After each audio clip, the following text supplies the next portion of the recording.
Okay, couple things. First off, want to say that I know Coach Lute Olson, who is I played for and worked for back at the University of Arizona. Obviously had a long tenure here in Iowa, and it was really an honor to be able to be here and be able to coach in the arena sort of that he built, in a sense. A couple things with that.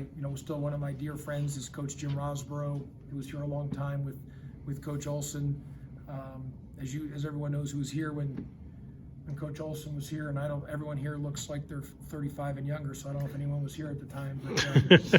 But if you were, everyone knows just what kind of man Coach Olson was. Just one of the greatest ever, one of the greatest coaches, regardless of sport. When you go out recruiting with him, it was like you walk in and just everybody would just be, he's like a movie star. He had the silver hair, he was 6'5", well built, and you'd go across the country, and when we'd be in the Midwest recruiting, people everywhere we go, they would yell, Luke, and that's, people just knew, and they would say, man, I'm so mad at you for leaving Iowa. Everywhere we would go, that's all they would literally yell at him, that you left us, I've never gotten over it. And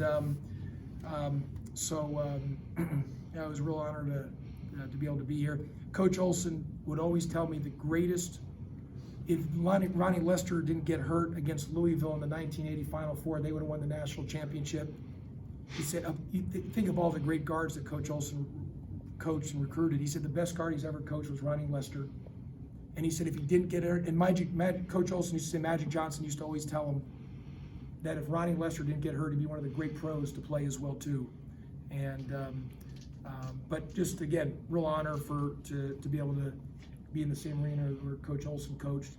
Secondly, Coach McCaffrey, one of the best in the country. I mean, his success, what he's done here, and the longevity that he's done it. I think he's been here 13 years or something like that, and he's just done an outstanding job. And the amount of wins that they've had, and his teams are really good. And so he's obviously one of the elite coaches in the profession. Thirdly, I thought, look, we're not a big team, and we got our butts kicked on the offensive glass first half. That's part of the deal when we play our zone. Our zone's really good because we guard the three-point shot, which we held them to 22% from three in the first half. But the issue was, we get stretched and we give up a lot of offensive rebounds. That's something we spend a lot of time working on, but we've just got to get better at that. And last thing is, we had some great looks, made some shots. I thought we played the right way offensively. They slowed us down in some things when they went to the zone, so we got to get better in some of those areas. But overall, I was proud of our young guys, and I was a very good team, and we just got to keep getting better. So you had Thanks for being here. Kelly's from Atlanta, so I know that's not an easy trip, so appreciate you being here, Kelly. Thanks, Josh. You had to play without Rodney tonight, who's been your starting big man in the past. How much of a difference did that make? Kind of what's his status? Yeah, Rodney wasn't here due to a personal reason back at home. We'll just play it, see what happens on Friday. I expect him to be back with the team, but either way, our guards have to rebound more. We got to get more rebounds out of the guards. We just have to, because we're not a big team. Even with Rodney, we're just not a big team. So we've got to get more defensive boards from our perimeter guys. That's just key for us. But yeah, we did a nice job again taking care of the basketball, and we just, I thought for the most part we ran good offense, got some good looks. Ball, we weren't good in Fort Myers. We had to clean some things up. I thought on Saturday versus North Alabama, we made the right step in the right direction, playing the right way. I thought today we played the right way. We just got to continue to play the right way. When we do that, good things will happen.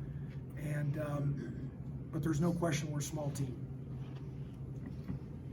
Raise your hand if you have a question. Yeah, competing against Chris Murray, what was he able to do? Well, yeah, Chris Murray's really good. I didn't tell our team. I told our team that, hey, we got to be ready because he's going to come out gunning, because he didn't play well against Clemson or TCU. And credit to Clemson and TCU, but he didn't play as well. and I knew he was going to be locked in. So he had a couple of those threes to start the second half against our zone, and then in that last one there, we cut the screen when we're not supposed to cut the screen, and he hit a three. But he's a really good player, and there's a reason is he preseason All Big Ten? There's a reason that he's really good. I know his brother's in the pros, and Chris plays like that. He's going to be right there with his brother.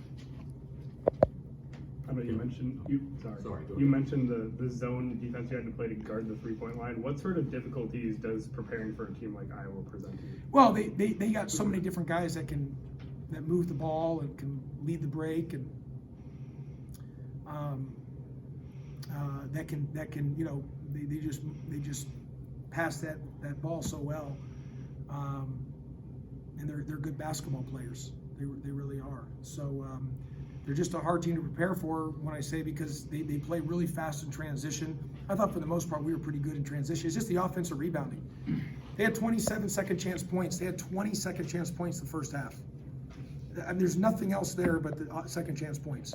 And that's been an issue. That and our 3-point shooting has been an issue with us this season. And I wasn't as surprised on the rebounding, because we work on that every day, but I knew we're small. I'm more surprised about the 3-point shooting, because we've been a really good shooting team, and I don't know why we're not shooting as well. So we're due to get hot. The internal optimist in me, and seeing the glass is overflowing, we're due to get hot. Last story about Coach Olson.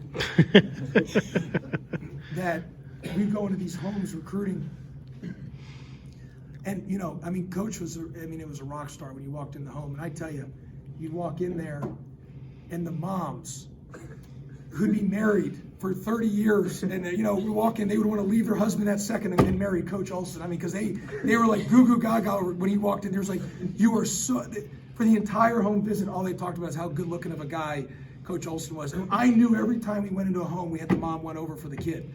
There was no question. There was no greater, because the moms loved Coach Olson, and because he literally was like a movie star walking in. And so that's one of the reasons he was so successful as a recruiter. The moms always wanted their sons to go play for Coach, and so that was just another good anecdote with Coach Olson. Go ahead, Kelly. Is this sort of the tale of the young team? You guys cut back on giving up the offensive rebounds in the second half and made some different runs, but it's just not consistent. And I saw you lose your temper a little bit a couple times with a throwaway here or a mistake when you had a chance to get a 3-stop. Or well, yeah, and just I try to coach every possession, but we had a couple key times when just every possession is so precious. EP, IP, I like to tell the guys, and you can't give a possession away. So when we have a breakdown due to our margin of error, if we're not. If we're shooting at a different clip, if we're shooting, who I thought we'd be, well, you can maybe there's a possession or two where you're okay if it doesn't work out. But the way we're not shooting right now, which is, like I said, we're due to get hot. Every little possession, just every little thing within the possession matters. And so, but I think Kelly will get better we'll continue to get better as the year progresses. And these last 2 games we played, we were way better than we were at Fort Myers. And I wish we played like this in Fort Myers. It'd be a different record. But maybe that's what we needed to be able to, nip us in the butt of how we, not the right way that we played out in Florida. Yeah, since you're going down memory lane a little bit here, I remember talking to Lou back in way too long ago, 2007, when you were an assistant. He wanted whoever replaced Alford at the time to get it right here. Did he ever kind of nudge you either here when you were an assistant there, or when you were at Memphis really early when Fran took over and talked about Iowa? No, he loved Iowa. And he never talked to me about being in Iowa, but he personally loved Iowa. Iowa really meant a lot to him. We were another quick story. We were in Tucson one time, and he and I were going he was going to the speaking engagement. I was driving him.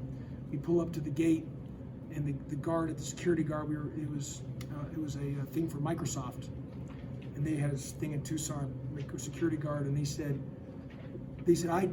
I'm so mad at you. So that's what, and they said to Coach, we looked at him, he said, and he put his fist down. This was an older security guard. He put his fist down. He said, you screwed us by leaving Iowa back in, and as we're driving away, Coach yelled out, and I've never seen him do this. He yelled out the window, that was 30 years ago, so he yelled at the guy, and I never saw, but I could tell like he got angry about it because he was, I think it just so many people, every time he's seen somebody, but he really deeply cared about Iowa.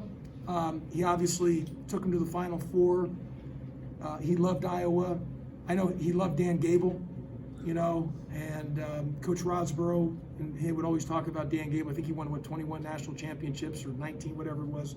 So there's been a high level success here, and he had great pride in Iowa basketball. And I think if you ask anyone, the arena's built because of Coach Olson. This arena is all because of what Lute Olson built through fundraising and what needed to be done. Thanks, Coach.